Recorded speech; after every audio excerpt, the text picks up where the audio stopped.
মনুর নামে প্রচারিত এবং কথিত মনুস্মৃতিতে মনুকালীন সমাজ ব্যবস্থার চিত্রণ নেই। মূল মনুস্মৃতি গীতা একমাত্র পরমাত্মাকেই সত্য বলে, তাতে বিলীন করিয়ে দেয়।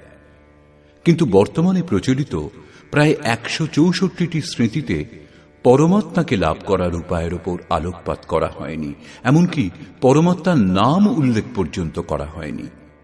স্বর্গপ্রাপ্তির প্রলোভন দেখিয়ে না অস্তি, যেগুলির অস্তিত্ব নেই, সে সমস্ত লাভেরই জন্য প্রোৎসাহিত করে। স্মৃতিগুলিতে মোক্ষের উল্লেখ পর্যন্ত নেই।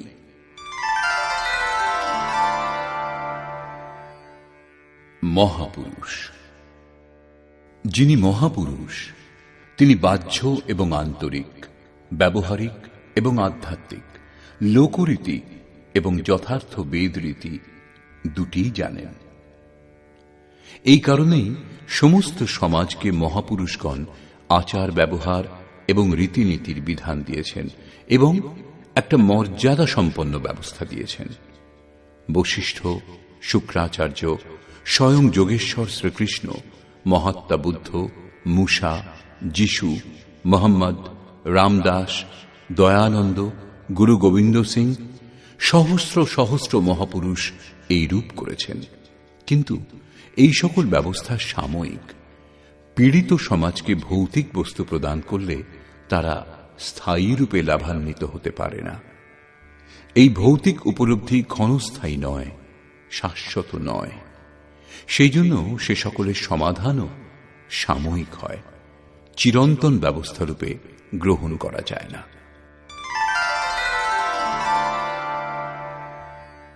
ব্যবস্থাকার। সামাজিক বিকৃতিগুলি মহাপুরুষগণ দূর করেন। যদি এগুলি সমাধান না করা হয়, তাহলে জ্ঞান বৈরাগ্যজনিত পরমের সাধনা সম্বন্ধে কে শুনবে? মানুষ যে বাতাবরণে জড়িয়ে আছে, সেখান থেকে সরিয়ে যথার্থকে জানার স্থিতিতে নিয়ে আসার জন্য অনেক প্রলোভন দেওয়া হয়। এরূপ মহাপুরুষ যে শব্দগুলির প্রয়োগ করেন, কোনো ব্যবস্থা দেন, তা ধর্ম নয়। এই ব্যবস্থা ১০০-২০০ বছর পর্যন্ত চলে, ৪০০-৬০০ বছরের জন্য উদাহরণ হয়ে যায় এবং ১০০০-২০০০ বছরের মধ্যে সেই সামাজিক আবিষ্কার নতুন পরিস্থিতির কাছে নিষ্প্রাণ হয়ে যায়। গুরু গোবিন্দ সিং এর সামাজিক ব্যবস্থায় অস্ত্র অনিবার্য ছিল, কিন্তু এখন সেই তরবারির শাস্ত্রের স্থানে কি প্রয়োজন? যিশু গাধার পিঠে বসতেন।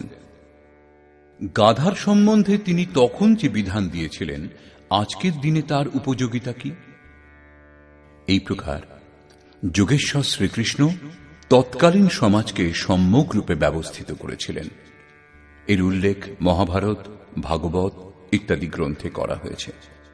তার সঙ্গে এই গ্রন্থগুলিতে তিনি যথার্থেরও যত্রতত্র চিত্রণ করেছেন। পরম কল্যাণকর সাধনা এবং ভৌতিক ব্যবস্থাগুলির নির্দেশ মিশ্রণ করলে সমাজ তত্ত্ব নির্ণায়কের ক্রমকে সম্পূর্ণ বুঝতে পারে না। ভৌতিক ব্যবস্থাগুলিকে সমাজ যেমন তেমন করে নয়, বরং বেশি বেশি করে গ্রহণ করে, কারণ তা ভৌতিক। মহাপুরুষ বলেছেন, এইরূপ বলে এই ব্যবস্থাগুলির জন্য মহাপুরুষগণের দোহাই দেয়। তারা মহাপুরুষের বাস্তবিক ক্রিয়াকে নিজেদের সুবিধা মতো পরিবর্তন করে সেই ক্রিয়া ভ্রমযুক্ত করে দেয়।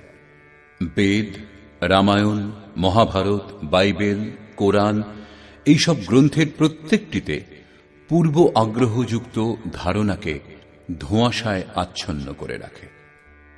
এই জগতে সাধারণ জীবনযাপনকারী মানব সমাজ এইসব বিভ্রান্তিকর অতিকথনের স্থূল রূপটি গ্রহণ করতে বাধ্য হয়। সেই জন্যই ভগবান শ্রীকৃষ্ণ শাশ্বত ধাম, অনন্ত জীবন, চিরবিরাজমান শান্তি প্রদায়িনী গীতা শাস্ত্রকে ভৌতিক ব্যবস্থাদি থেকে পৃথক করেছেন। মহাভারত ভারতের সুমহান ইতিহাস এবং গৌরবময় সংস্কৃতির মহাকাব্য। সেই বিশাল ইতিহাসের মধ্যেই গীত হয়েছে গীতা, যাতে ভবিষ্যতে সমস্ত প্রজন্ম এই ধর্মশাস্ত্রটির ধর্মীয় প্রেক্ষাপটে যথাযথভাবে হৃদয়ঙ্গম করতে পারে। কালান্তরে মহর্ষি পতঞ্জলি প্রমুখ অনেক মহাপুরুষও পরম শ্রেয়র যথার্থ বিধিসমূহ সামাজিক ব্যবস্থা থেকে পৃথক করে স্বতন্ত্র রূপ দিয়েছেন।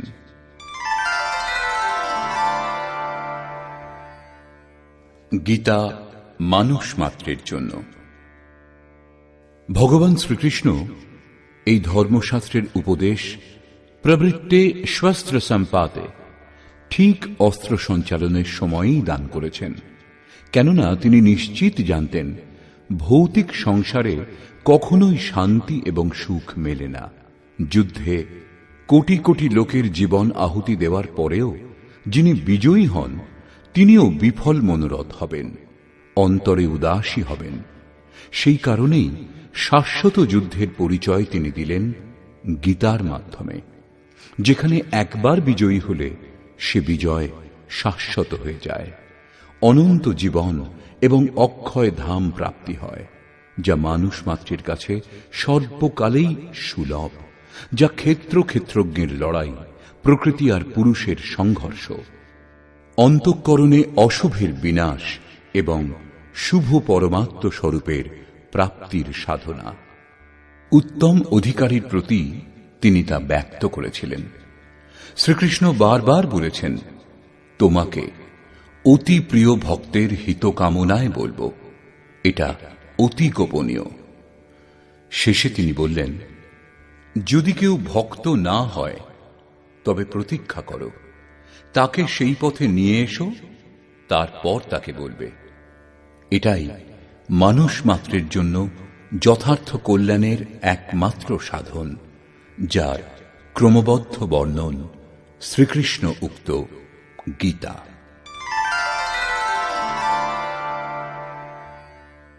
প্রস্তুত টিকা। যোগেশ্বর অনন্ত মহাশূন্য